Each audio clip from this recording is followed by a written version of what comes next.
Arab ships returning to Arabia from Sailun. اب سائلون یہ جملہ ہے، word were captured by the pirates of Debil. مین وجہ یہ ہے جس کی وجہ سے محمد بن قاسم 712 میں سندھ پہ حملہ کرنے کے لیے آتے ہیں اور سندھ میں حملہ کرتے ہیں۔ کیا ہے کہ کچھ جو ہے اس میں یہ ہے کہ ایک کشتی، کس کی ہے کشتی؟ وہ عربوں کی کشتی ہے جو سائلون سے مراد یہ ہے کہ یہ پرانا نام ہے سری لنکا کا، اس وقت جو سری لنکا کا نام ہے اس کا پرانا نام جو ہے وہ سائلون ہے۔ تو آپ کو میں نے پہلے اس لیکچر میں بتایا تھا کہ عرب تاجروں کے تعلقات جنوبی ایشیا میں قائم تھے اسلام کے آنے سے پہلے۔ اب یہ تھا کہ سری لنکا کے ساتھ عربوں کے جو تعلقات تھے، اسی وجہ سے جب عربوں کی کشتی جو ہے دوبارہ واپس سائلون سے چکر لگا کے عربستان کی طرف جا رہی تھی، تو پھر دیبل کے مقام پہ کچھ لٹیرے، یہاں قزاقی جس کو کہتے ہیں، سمندر کے ساحلی پٹی پہ رہنے والے جو لٹیرے ہیں ان کو پیرٹس یا قزاقی کہتے ہیں، تو انہوں نے عربوں کی جو واپس سائلون سے کشتی جا رہی تھی ان کو لوٹ لیا تھا۔ یہ مین وجہ تھی۔ تو دو حملے اور کیے گئے تھے حجاج بن یوسف کی طرف سے۔ کیوں کیے گئے تھے؟ اگینسٹ دی راجہ ڈاہر۔ اب اس کو راجہ ڈاہر کی، اب پہلے اس میں بھی اب دیکھیں نا، یہ ہے کہ جب دیبل کے مقام پہ ان کشتی کو قزاقیوں نے اپنے قبضے میں کر رکھا، تو پھر راجہ ڈاہر نے خط لکھا، حجاج بن یوسف نے خط لکھا تھا راجہ ڈاہر کو کہ آپ کے پاس آپ کے ایریا میں کچھ ڈاکو ہیں، یا آپ کے پاس جو ہے وہ ایک کشتی ہے جس میں بچے بھی سوار ہیں، خواتین بھی ہیں، اور تجارت کے حوالے سے جو ٹریڈرز ہیں یہ سارے آپ کے حوالے ہیں، آپ ان کو واپس کرو۔ تو اسی طرح جیسے پہلے عربستان سے ایک باغی سندھ میں آئے تھے پناہ لینے کے لیے، اور پھر جو ہے وہ حجاج بن یوسف نے کوشش کی تھی کہ ان کو ہم واپس کروائیں، مگر راجہ ڈاہر کی طرف سے کوئی رسپانس نہیں آیا تھا۔ تو اسی طرح جب وہ کشتی لوٹی گئی تو پھر اس کو وہی خط لکھا گیا کہ واپس کرو، تو پھر راجہ ڈاہر نے انکار کر دیا کہ نہیں، یہ ہمارے کنٹرول میں نہیں ہے، جو سمندر کی ایریا میں قزاقی ہیں۔ پھر اس میں راجہ ڈاہر جو ہے حجاج بن یوسف راجہ ڈاہر کو حملے کرنے کے لیے 2 بار حملے کرتے ہیں، شکست دینے کے لیے 2 بار حملے کرتے ہیں، مگر دونوں بار ہی کیا ہوتا ہے؟ ناکام ہو جاتے ہیں۔ کون؟ حجاج بن یوسف 2 بار حملہ کرتا ہے سندھ پہ راجہ ڈاہر کے اوپر، اور دونوں بار جو ہے ناکام ہو جاتے ہیں۔ The pirates of Debil used to harass the Arab traders. یہ معمول سی بات تھی، معمول کے مطابق، مطلب کہ جو دیبل کے مقام پہ جو قزاقی تھے وہ عموماً، معمول سے میرا مقصد یہ ہے کہ عموماً جو ہے جو عرب تجارت کے حوالے سے وہاں سے کراس ہوتے تھے تو ان کو تنگ کیا جاتا تھا۔ یہ مین وجہ تھی جس کی وجہ سے پھر حجاج بن یوسف اپنے نوجوان بھتیجے کو سندھ کی طرف حملہ کرنے کے لیے بھیجتے ہیں۔ جی ڈیئر اسٹوڈنٹس، حجاج بن یوسف جب راجہ ڈاہر کو شکست دینے کے لیے 2 بار حملے کر دیتے ہیں تو پھر دونوں حملوں میں ناکام ہو جاتے ہیں، اور ان کی کوشش یہ ہوتی ہے کہ اب سندھ میں جو راجہ ہیں یعنی راجہ ڈاہر کو کسی بھی طریقے سے شکست دے دیں، تو پھر اپنے ہی نیفیو اینڈ سن ان لا جو حجاج بن یوسف کے قریبی رشتہ دار، جس کا نام ہے ایک نوجوان محمد بن قاسم، اور اس کو تیار کرتا ہے کہ اب جو ہے آپ جاؤ اور آپ کی سربراہی میں جا کر سندھ میں راجہ ڈاہر کو شکست دے دو، کیونکہ بہت کئی بار اور بھی جو ہے سندھ پہ مختلف طریقے سے حملے کیے گئے، مگر عربوں کی طرف سے جو ہے بڑی کوشش کی گئی، ناکام ہو گئے۔ تو یہ محمد بن قاسم کی جو ہے وہ سربراہی میں سندھ کی طرف جو ہے یہ ایک لشکر بھیجا گیا تھا، جسے محمد اعجاز بن یوسف نے ڈیسائیڈ کیا کہ to send his young nephew اور son in law Muhammad bin Qasim who was at the forest to head a campaign against Raja Dahar in Sindh. اسی طرح اعجاز بن یوسف جو تھے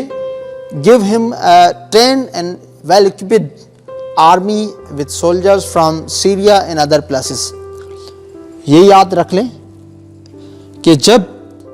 محمد بن قاسم کی سربراہی میں سندھ پہ حملہ کیا گیا تھا تو آپ کے ذہن میں یہ ہوگا کہ یہ تو عرب تھا بالکل، مگر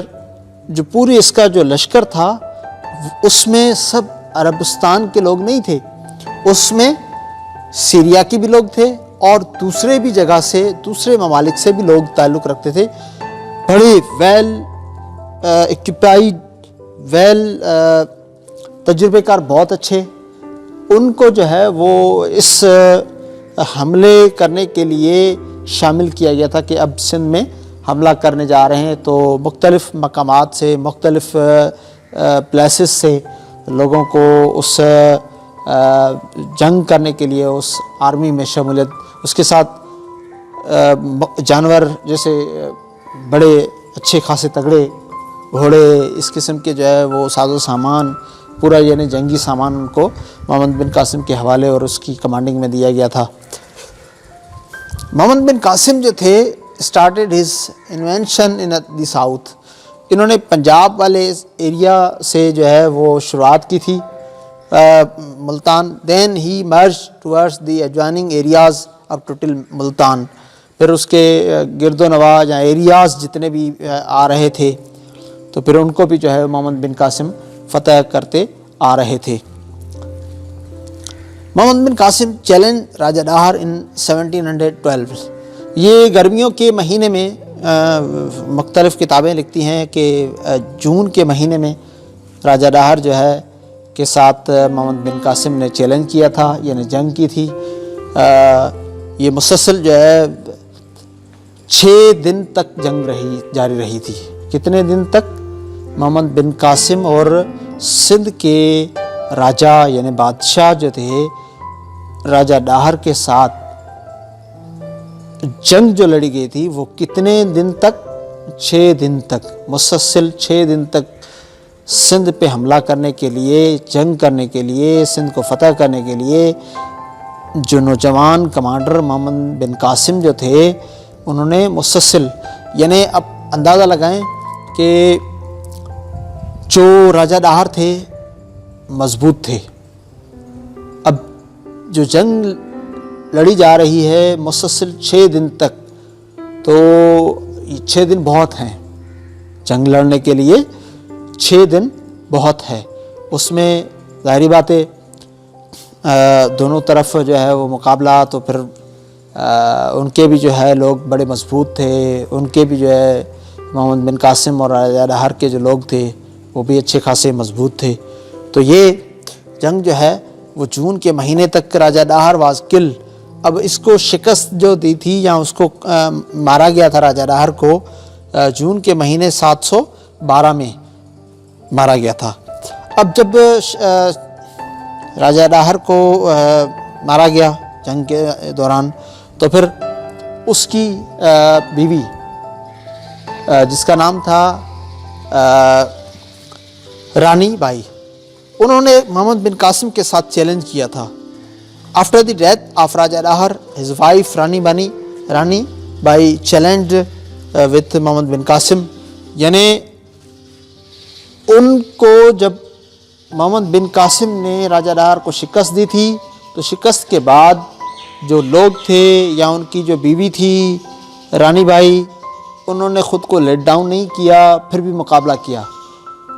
جب مقابلہ کیا اور اس کو اندازہ ہو گیا کہ ہم یہ جنگ جیت نہیں سکتے، تو پھر انہوں نے اپنی ہی خواتین کے ساتھ خود کو جلا دیا تھا، مگر جنگ میں خود کو لیٹ ڈاؤن نہیں کیا تھا، شکست تسلیم نہیں کی تھی، بس اتنا کہ انہوں نے خود کو جلا دیا.